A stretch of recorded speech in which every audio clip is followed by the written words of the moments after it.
todos en Sudamérica. Es un placer poder comunicarme con ustedes a través de este medio para poder compartir con ustedes un poco de las nuevas guías de la cuantificación tanto de el ventrículo izquierdo, el ventrículo derecho y ambas aurículas, que ha sido recientemente publicado en el Journal del American Society de Echocardiography. En este slide tenemos un poco descrito cuáles son los objetivos del día, pero el principal es el hecho de poder definir las nuevas guías de cuantificación tanto del ventrículo derecho como del ventrículo izquierdo. Bueno, en el año 2005 fue cuando se escribieron estas guías por última vez, o sea que son aproximadamente 10 años, y quisiera un poco hacer el argumento de por qué estas guías son tan importantes para que nosotros podamos a través del mundo leer un ecocardiograma en una forma uniforme. Lo primero que yo les diría es que las guías anteriores fueron citadas 5.500 veces, lo cual es un número récord cuando uno piensa que un artículo que es muy popular tiene generalmente tiene aproximadamente 100, es citado aproximadamente 100 veces. Este es el artículo que ha sido citado más veces por año en los últimos 10 años en el Journal of the American Society of Echo, y como hemos visto acá, estas guías han sido traducidas a varios idiomas. Acá hay un ejemplo de la primera página de la guía traducida al chino, al francés y al español, y lo mismo ha pasado con estos posters que han sido traducidos tanto al portugués como al chino y a otros idiomas, lo cual hace que realmente tengan una diseminación muy importante. Ahora, ¿por qué hay una necesidad de renovar estas guías? Bueno, es muy importante pensar que en estos últimos 10 años hemos visto dos grandes advenimientos en la ecocardiografía. La primera es el ecocardiograma tridimensional, que ha aportado en forma tremenda a la cuantificación de los volúmenes, y la segunda gran situación nueva es el strain imaging, que también ha realmente modificado la forma en que nosotros hacemos la ecocardiografía. Una de las cosas que yo estoy bastante orgulloso es el hecho de que en las últimas guías muchos de los valores normales se habían adquirido simplemente llamando por teléfono a los directores de varios laboratorios de ecocardiografía y obteniendo información acerca de cuáles eran los datos normales. En estas guías todos los datos son nuevos y han sido obtenidos a través de 10 databases, que han sido bases de datos que han sido obtenidas tanto de Europa como de los Estados Unidos. Y es de explicar un poquito más sobre ello. Estas nuevas guías, a su vez, tienen un poco la ventaja que tratan de eliminar las diferencias que existían entre las guías previas para poder mandar un mensaje muy uniforme. Esta es la portada de las nuevas guías publicadas en enero de este año en el JACE. Como ustedes ven, hay un sinfín de autores, tanto europeos como americanos, y esto ha sido realmente una excelente colaboración entre los dos grupos.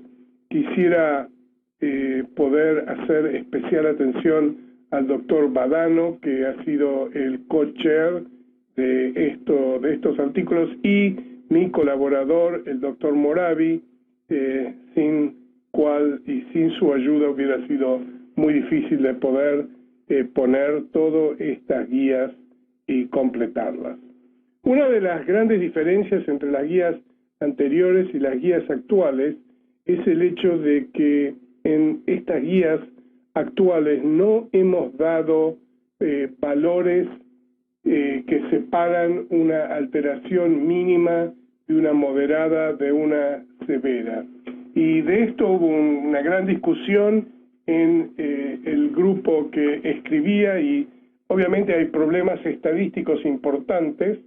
Cuando uno quiere establecer estos límites de anormalidad, se pueden hacer a través de varios diferentes tipos de métodos.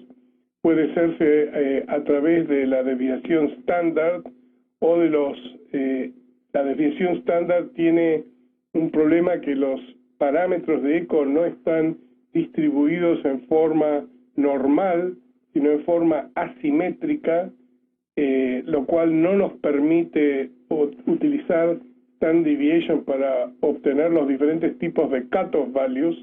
Se podría hacer a través de los valores de percentilo, del 95% de percentilo, pero eso tiene sus problemas. El problema principal es que no existen en la literatura valores que han sido obtenidos de esta manera. Podemos obtener cutoff values que son definidos de acuerdo al pronóstico de una enfermedad, pero el pronóstico varía para un mismo parámetro de acuerdo a cuál sea la enfermedad. Y después, por ejemplo, tenemos cutoffs que son evaluados debido a la experiencia de los usadores, por los cuales en esta guía únicamente damos valores de partición de severidad para la fracción de eyección, para el tamaño de la aurícula izquierda y el tamaño de la masa ventricular. Los valores normales en estas guías han sido obtenidos luego de poner en conjunción 7 bases de datos, lo cual hace que por lo general para cada parámetro teníamos aproximadamente 3.000 pacientes.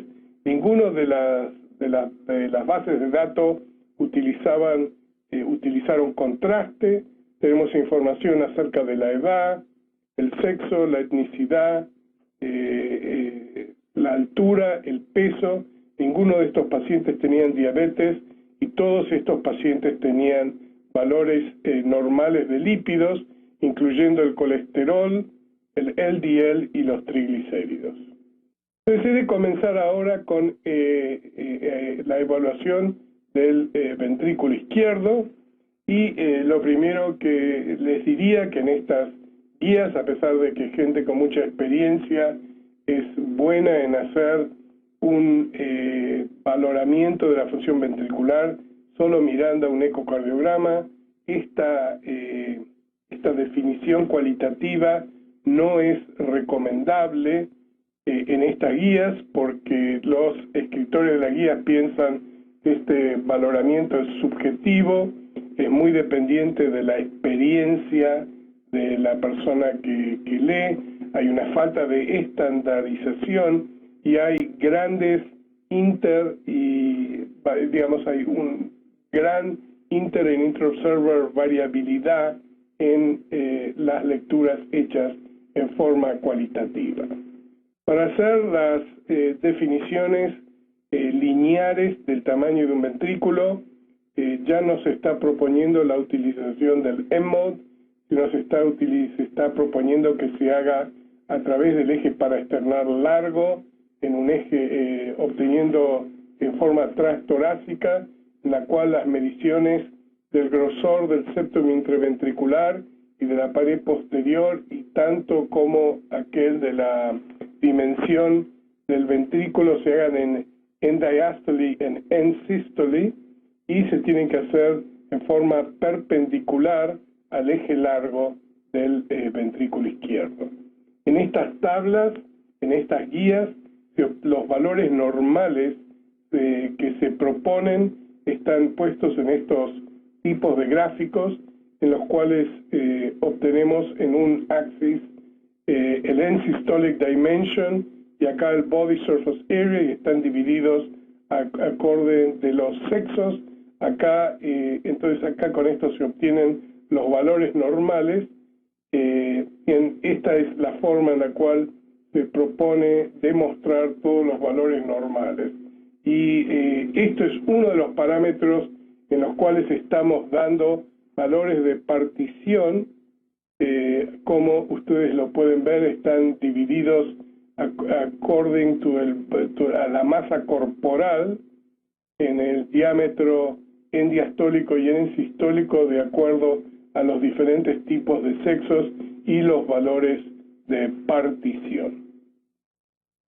Cuando uno piensa de cómo se obtienen los volúmenes ventriculares, por mucho tiempo utilizamos la fórmula de Tait-Scholz o la fórmula de Quiñones para hacer la calculación de volúmenes ventriculares a través de las mediciones lineares.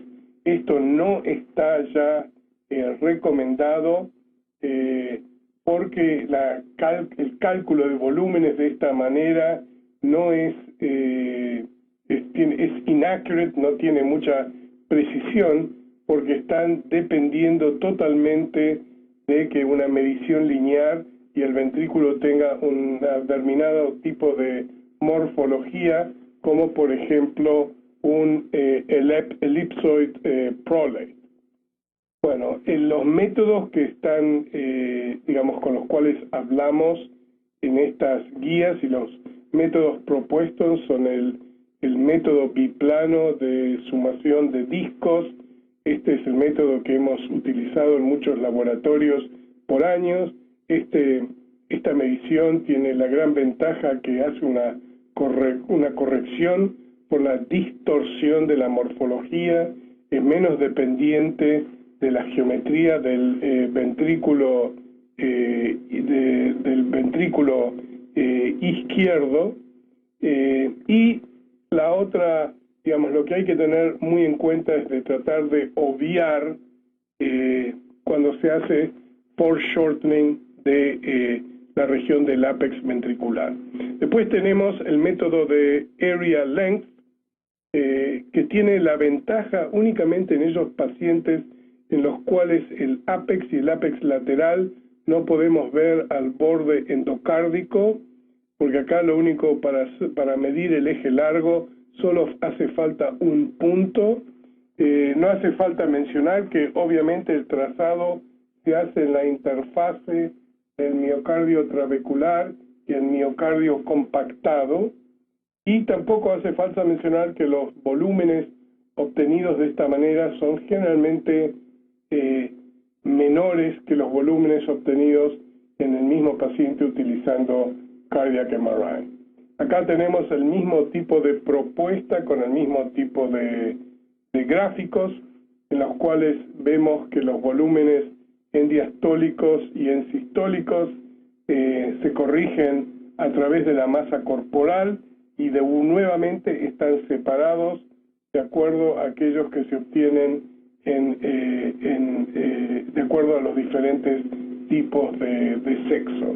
En los volúmenes, obviamente, nuevamente presentamos nuevos valores que están separados de acuerdo a los valores normales, aquellos volúmenes que están levemente agrandados, moderadamente y severamente agrandados, que son importantes para nuestro tipo de práctica. Con respecto a los volúmenes, es la primera vez ahora que en las guías se promueven volúmenes normales obtenidos por el eco tridimensional, y vemos la propuesta de los valores normales, tanto los volúmenes al fin de diástole y al fin de sístole, de acuerdo a los diferentes tipos de sexo, y esto está recomendado en que se utilice en pacientes o en laboratorios que tienen experiencia en el eco 3D, y en ellos obviamente es lo que uno quisiera hacer. Es importante saber que si uno no practica, no tiene experiencia, así que es importante comenzar para poder tener la experiencia y para poder obtener los volúmenes, que son aquellos que tienen más precisión y menos variabilidad, y que son aquellos que cuando uno los compara con el MRI son los que tienen valores más cercanos al MRI. Con respecto a la fracción de eyección, sabemos que es un parámetro que es muy dependiente de la precarga, poscarga, de la contractilidad y de la frecuencia cardíaca. No obstante, es la forma en la cual todos los médicos se comunican, y acá vemos que hay diferencias entre los valores normales que son ahora propuestos. En el año 2015, la fracción de eyección, el valor normal o valor anormal es cuando es menor de 52, y acá vemos los valores de partición para una fracción de eyección leve, moderada, severamente disminuida. O sea que acá hay una pequeña caída. En el año 2005 se había propuesto el número de 55, pero ese número se obtuvo por conversaciones telefónicas. Estos valores son valores obtenidos de la data de vaso en más de 3.000 pacientes. Es interesante saber, realmente los valores normales de fracción de eyección son 63 más menos 5, o sea que si le agregamos 2 devisión estándar sería 73 a 53 los valores normales.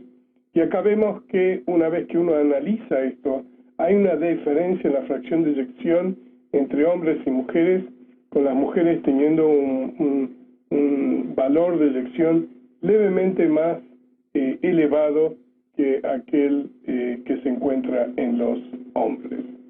Con respecto al longitudinal strain, hemos visto en estos últimos 10 años la utilización práctica de este parámetro, que es muchas veces más sensitivo que la fracción de eyección, que se ha utilizado en pacientes oncológicos, en pacientes con regurgitación mitral, pacientes que tienen low flow aortic stenosis, y la propuesta es que el longitudinal strain se debe obtener en el apical 4, en el apical 2 y en el long axis, y que se debe hacer un promedio de la adquisición en esos tres lugares. Es importante saber que hay varios métodos para la adquisición del longitudinal strain. Hay aquellos que miden el strain a nivel del endocardio, hay aquellos que miden el strain en la mitad del espesor del ventrículo izquierdo. La gran mayoría de los datos en la literatura utilizan este último método, y a su vez los valores que se proponen a través de varias discusiones es que un global longitudinal strain que sea in the range of menos 20% es lo que se encuentra en una persona que es normal. Son menos 19, menos 18, menos 17, son todos movimientos en relación a la abnormalidad. En las guías se muestra y se describe nuevamente que hay gran variabilidad en los valores de strain en los diferentes equipos de ecocardiografía, y también hay variabilidad de acuerdo a el software que se utiliza. Hay variabilidad, depende de la edad del paciente y al load dependency, lo cual hace que si uno quiere obtener mediciones seriadas del strain, lo que se recomienda es que se utilice el mismo aparato de ecocardiografía y que se tome en cuenta que uno quiere hacer el análisis con el mismo software. Con respecto a la segmentación del ventrículo izquierdo, no hay cambios comparado con las guías posteriores. El único cambio es que cuando se hace la cuantificación cualitativa de la función segmentaria, hemos eliminado, como en las guías posteriores existía un valor de 5 para valores aneurismáticos. Ahora en estas guías se proponen que un aneurisma es simplemente un área que no es tan gruesa, y lo cual se tendría que obtener el mismo valor de 4. Entonces, cuando uno hace la cuantificación, la función segmentaria es normal, o hipoquinética, o aquinética, o disquinética, y hemos eliminado al aneurisma. La perfusión de los diferentes tipos de segmentos, que es importante cuando se hace el análisis de ecocardiografía de estrés, no ha cambiado de forma significante con lo que se había propuesto aproximadamente 10 años antes. Bueno, esto es simplemente una pregunta. ¿Cuál de estas causas no es una causa que produce un agrandamiento de la aurícula izquierda? Y la respuesta adecuada sería enfermedad de la válvula tricuspidia. Con respecto a la aurícula izquierda, es importante entender, y pienso que todos entendemos, que el tamaño de la aurícula izquierda es también dependiente de una elevación crónica de la presión dentro de la aurícula. Pero una vez que uno entiende que eso significa que es una aurícula izquierda, es imposible saber cuáles son las filling pressures en ese momento si uno no utiliza el Doppler. Este es un diapositivo en la cual es interesante demostrar que podemos tener dos aurículas que tengan el mismo tamaño, pero que haya diferente presión o wedge pressure o presión en la aurícula izquierda entre estos dos pacientes, o podemos tener pacientes que tengan diferente tamaño de la aurícula izquierda, pero que tengan el mismo tipo de presión. Con respecto a lo que nosotros utilizamos durante años, que es la dimensión de la aurícula izquierda, utilizando mediciones lineares obtenidas a través del M-Mode o a través de este eje paraesternal largo, estos no han sido recomendadas en absoluto, porque es importante entender que cuando la aurícula izquierda se agranda, no lo hace en forma simétrica, sino que muchas veces puede agrandarse en forma de un cilindro. Entonces, este tamaño no es, el tamaño lineal no es significativo del tamaño de la aurícula izquierda.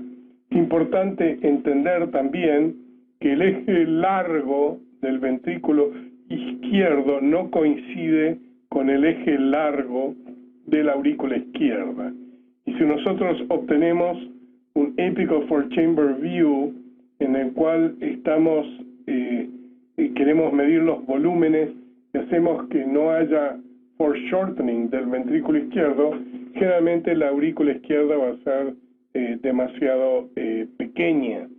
Entonces estamos recomendando ahora que la aurícula izquierda se haga una adquisición específica para la aurícula izquierda, haciendo hincapié que queremos que la base de la aurícula izquierda sea lo más elongada posible, y de este tamaño, miren estos dos ventrículos, los tamaños que hubiéramos obtenido si hubiéramos hecho la medición acá o una medición en una adquisición específica de la aurícula izquierda.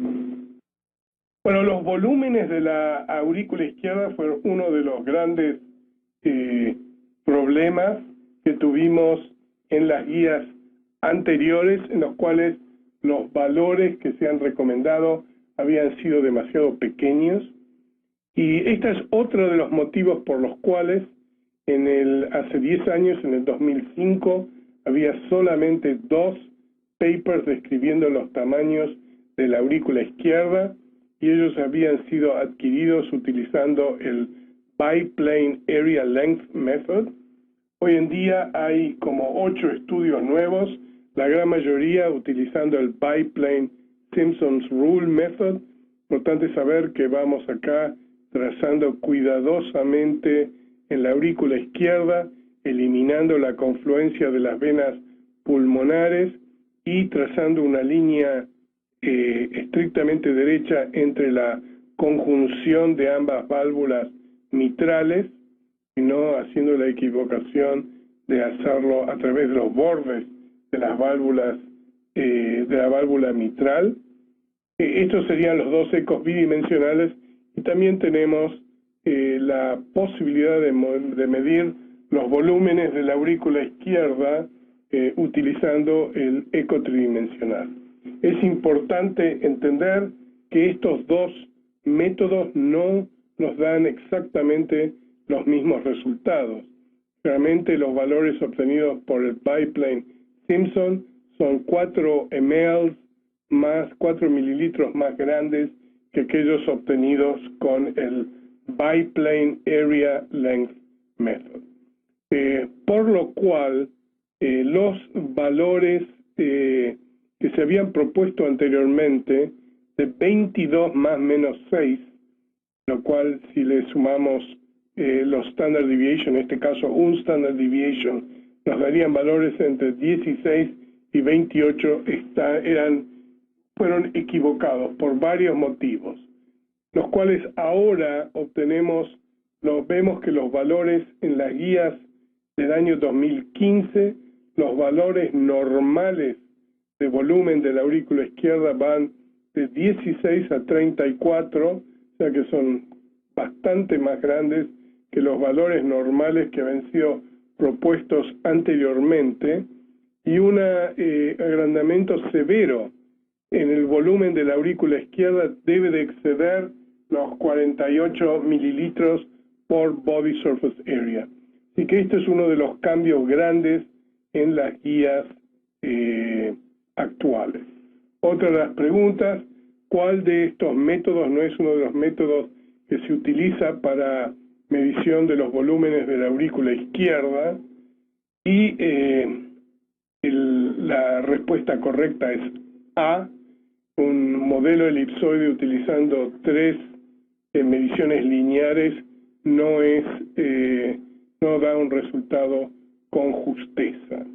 Con respecto a la medición de la masa ventricular, existen métodos lineares que han sido utilizados por muchísimo tiempo, obtenidos del M-Mode Echo, y obviamente han sido utilizados en estudios de población muy importantes. Los valores normales no han cambiado comparado con las guías de hace 10 años. Con respecto a los métodos bidimensionales, tenemos el Area Length Method y el Truncated Ellipsoid Method, los cuales nos dan valores que son diferentes a los valores obtenidos con los métodos lineares. Así que estos dos métodos no son realmente intercambiables, sino que son diferentes. Pienso que las guías explican las ventajas del eco bidimensional, a pesar de que si uno está haciendo estudios de población, utilizar el eco lineal es probablemente algo que todavía se sigue recomendando. Con respecto a los métodos 3D, estos obviamente serían los métodos que propondrían más precisión, porque no son dependientes de ningún tipo de asunción geométrica del ventrículo izquierdo, no son dependientes de la morfología del ventrículo izquierdo o la distribución de la hipertrofía. Tienen más precisión comparados con el MRI que los métodos bidimensionales, y son los métodos que posiblemente produzcan una mejor discriminación en los cambios mínimos de cambios de masa en un paciente. Es importante saber que los valores normales están poco establecidos. Los métodos tridimensionales son muy dependientes de la calidad de la adquisición. Cooperación del paciente es necesitada, así que por ahora no tenemos valores normales recomendables del eco tridimensional. Tenemos la misma tabla que se había propuesto en las guías anteriores para poder discriminar los diferentes tipos de remodelación del ventrículo izquierdo, en los cuales vemos la hipertrofía excéntrica, la hipertrofía concéntrica, el concentric remodeling y lo que nosotros llamaríamos también la geometría normal. Bueno, quisiera ahora dedicarme un poco a otro método que ha sido bastante controvertido, que es la medición del ánulo aórtico. Medición del ánulo aórtico se ha convertido en algo muy popular desde que se ha intervenido nuevamente con el TAVR, y lo más importante es saber que el ánulo aórtico se mide del inner to inner side y que se debe medir en la mitad de sístole. Una de las preguntas muy importantes es dónde y cómo se debe ubicar el plano del eco bidimensional para poder entender cómo se puede obtener una medición precisa. Este es un ejemplo de un eco tridimensional en la cual obtenemos multiplanar reconstruction, en la cual vemos que generalmente la medición que nosotros obtenemos en el eje paraesternal largo o a través del eco tridimensional en el longitudinal axis, generalmente entre 100 y 130, la medición se debe obtener de la mitad de la valva derecha de la aorta a esta interfase entre la valva non-coronary y left coronary cusp.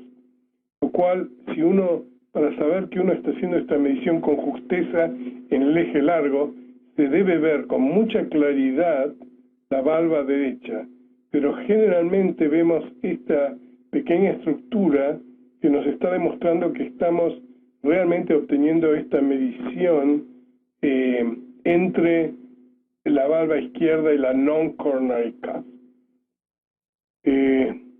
Y si uno hace este tipo de mediciones, por ejemplo, con el eco tridimensional, donde vamos de la válvula derecha a la interfase entre estas dos, vemos que este tipo de mediciones son muy precisas y muy comparables con el CT. Parte del problema de todos esos artículos que describían la falta de precisión entre ambos métodos es porque no han obtenido los métodos, no se han medido exactamente en el mismo lugar. Y obtenemos también una medición más larga, cuando hacemos una obtención medio lateral que vamos de la mitad de la valva derecha a la mitad de la non-coronary cusp. Vemos entonces que hay un tamaño mayor del ánulo. Con respecto a las mediciones del sinus of Valsalva o del sinotubular junction o de la ascending aorta, es muy importante saber que estas mediciones se hacen en el fin de diástole. Y acá las mediciones que se recomiendan son aquellas que se obtienen del leading edge to leading edge. Del leading edge, o sea, de esta punta a esta punta. Mucha gente está en desacuerdo o no está totalmente contenta con esta recomendación porque cuando utilizamos el MRI o el CT, las mediciones se hacen del inner edge to inner edge, pero todos los valores de partición para hacer una intervención en una ortopatía aórtica o en Marfan toman cut-off values o mediciones que en las guías se recomiendan que han todos sido obtenidos utilizando el leading edge to leading edge. Si nosotros cambiaríamos ahora y decir que estas mediciones se hagan del inner edge to the inner edge, esas mediciones comparadas con el leading edge to leading edge son de aproximadamente 2 a 3 milímetros más pequeñas. Y la decisión del comité fue que si hacemos un cambio de recomendación, habría que también entonces cambiar todos esos valores de partición en los cuales hacemos una intervención de la aorta. Lo más importante es que todas estas mediciones se hacen al fin de diástole y utilizando la convención de leading edge to leading edge. Las mediciones del sinus of Valsalva tienen que hacerse, cambian de acuerdo a la edad. Por eso proponemos estos 3 gráficos en los cuales tenemos en adultos hasta 40 y más de 40 años, y estas mediciones no solo tienen en consideración la edad del paciente, pero también tienen en consideración el body surface area o la masa corporal del paciente. Bueno, ahora ya terminando un poco hablando del ventrículo derecho. El ventrículo derecho es complejo porque tiene esta morfología en media luna, las paredes son finas y por lo cual el ventrículo derecho es muy sensitivo a cambios en su dilatación y en su hipertrofia. Existen 3 adquisiciones que han sido propuestas en las guías: el Apical 4-Chamber View, después tenemos el Focused Apical 4-Chamber View, que es aquella que se obtiene moviendo el transductor en una porción más lateral hacia la axila y haciendo una torsión, haciendo un tilt del transductor. Este es el método en el cual uno quisiera obtener la base del ventrículo derecho que sea lo más grande posible y de poder ver el ápex. Y después tenemos la adquisición de lo que se llama Right Ventricular Modified Apical 4-Chamber View, en el cual el transductor se mueve más en forma lateral, y este método sirve para ver el free wall del ventrículo derecho. Y estos son un poco la propuesta. La mayoría de las mediciones se deberían hacer utilizando esa posición. Hay 3 mediciones que son recomendables para el ventrículo derecho. La más importante es una medición lineal en la base del ventrículo derecho, y esta medición, los valores normales son de 33 más o menos 4 milímetros. Después podemos medir el tracto de salida proximal del ventrículo derecho en el eje largo, que se mide desde la pared anterior del ventrículo derecho hasta la conjunción del septum con la aorta, o en el eje corto, en el cual se va de la cara anterior del ventrículo derecho a la mitad de la aorta. Y después tenemos una medición del tracto de salida del ventrículo derecho que se mide a nivel de la valva pulmonar. La medición del grosor de la pared del ventrículo derecho se recomienda que se haga en el subcostal view, generalmente en el fin de diástole, y generalmente uno debe elegir el lugar donde termina la valva anterior de la válvula tricuspidia. Ese sería el lugar, y los valores normales son de 3 milímetros. Con respecto a la medición de la función sistólica del ventrículo derecho, utilizamos todos tipos de métodos que nos permiten evaluar la motilidad longitudinal del ventrículo derecho. Todos ustedes saben de la utilización del TAPSI, en la cual hacemos con el M-Mode Echo, y los valores normales ahora o valores anormales son cuando el TAPSI es menor de 17.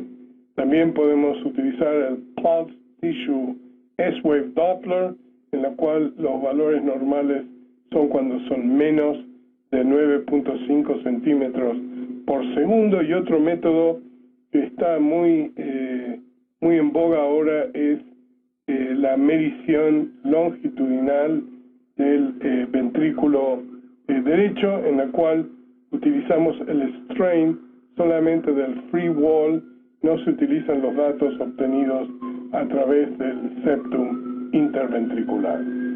La función global del ventrículo derecho se puede medir con el TIE index. El TIE index se puede medir con el Doppler pulsado o con el Doppler tisular, teniendo en cuenta que depende del método que uno utiliza, los valores normales pueden ser diferentes. Cuando uno hace la medición lineal de dimensión y área, es muy importante tener en cuenta que depende de dónde uno haga el corte para optimizar el eje largo del ventrículo derecho puede variar, por lo cual las dimensiones lineales y mediciones del área del ventrículo derecho son bastante que pueden variar, y es importante de tener eso en cuenta. No obstante, valores normales para el área ventricular derecha al fin de diástole y al fin de sístole en ambos géneros han sido generadas.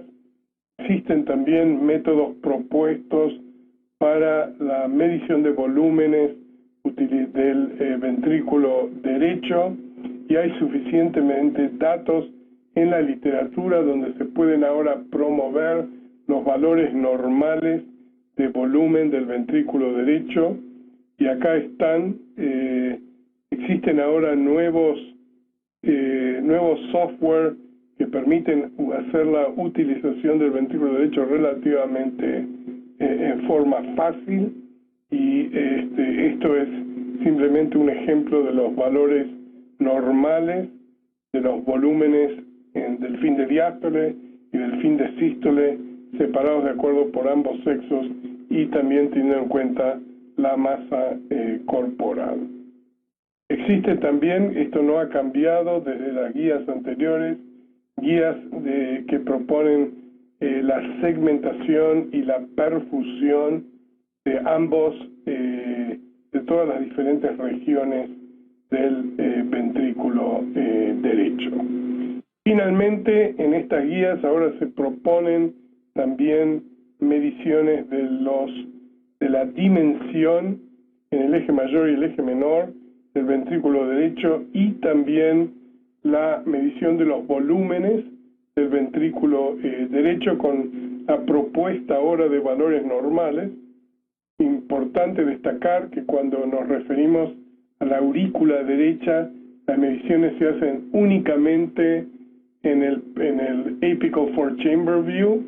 En cambio, cuando hacemos las mediciones en la aurícula izquierda, tenemos que hacer un promedio de los valores obtenidos en el apical 4 y en el apical 2. Estos valores del apical 4 y apical 2 con respecto a la aurícula izquierda no son idénticos, porque si uno hace un corte en la mitad de la aurícula, no es un círculo. Si fuera un círculo, ambas mediciones serían similares, pero no lo son. Pero no podemos obtener el mismo tipo de una aurícula derecha completa en el two-chamber view. Así que todos este tipo de mediciones se hacen únicamente en el eje en el apical four-chamber view. Con respecto a las mediciones de la presión de la aurícula derecha, todas estas mediciones se deben hacer from a subcostal view, con el paciente relajado en la cama, y se deben hacer 1 a 2 centímetros distales a la conjunción de la aurícula derecha con la vena cava, y estas indicaciones han sido modificadas un poco, y como siempre sabemos que las mediciones son dependientes un poco del tamaño de la vena cava, a su vez con el índice de colapsibilidad, lo cual es importante que si uno quiere medir el tamaño de la vena cava, se tiene que hacer en end expiration, en expiración. Si uno quiere medir la colapsibilidad, entonces uno hace ese tamaño, la medición se hace de durante la cita. Bueno, ha sido un placer poder compartir un poco de tiempo con ustedes con estas guías nuevas, los cuales les recomiendo que lean con atención y apliquen la parte de las guías que les viene bien a la práctica suya de trabajo.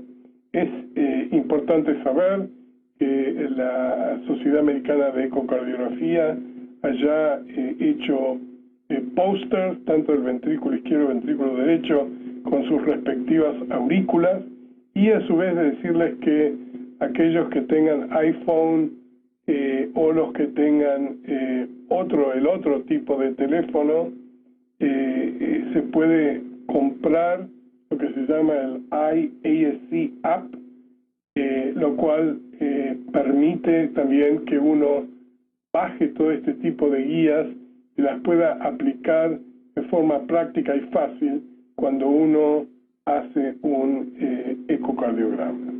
Bueno, les agradezco mucho vuestra atención, espero verlos muy pronto y un gran abrazo desde Chicago.